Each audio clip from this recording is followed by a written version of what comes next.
India ने पाकिस्तान को इबरतनाक शिकस्त देने के बाद पाकिस्तानी कप्तान बाबर आजम और भारतीय कप्तान रोहित शर्मा का इंतहाई दिलचस्प दिल दहला देने वाला इंटरव्यू जारी हुआ। बाबर आजम के इंटरव्यू ने रोहित और कोहली को भी शर्मिंदा कर दिया। बाबर आजम का इंटरव्यू में कहना था कि हमारे से बहुत बड़ी गलतियां हुई हैं जिसकी वजह से हम मैच हारे हैं। हम सिर्फ मैच नहीं हारे बल्कि पाकिस्तान की 24 करोड़ आवाम को एक जीता हुआ मैच हरवा दिया है। हमसे बहुत बड़ी गलती हुई है और मैं सारी कौम से माफ़ी मांगता हूँ। बाबर आजम इंटरव्यू देते हुए रो भी पड़े, उनकी आंखों में आंसू आ गए कि हमने जब टॉस जीता तो उस वक्त हम आधा मैच जीत चुके थे, लेकिन कुछ हमारी बॉलिंग लाइन और फील्डिंग लाइन की कमज़ोरियों की वजह से हम मैच हारे हैं।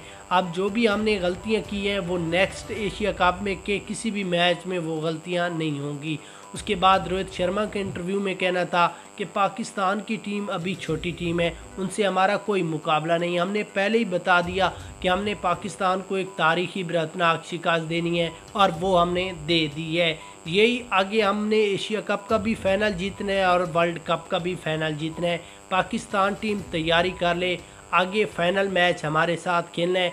जिस तरह हमने इस मैच में इबरतनाक शिकस्त दी और बड़े बड़े रिकॉर्ड कोहली ने तोड़े हैं, फाइनल में भी हम इसी तरह तोड़ेंगे। आप अपनी राय कमेंट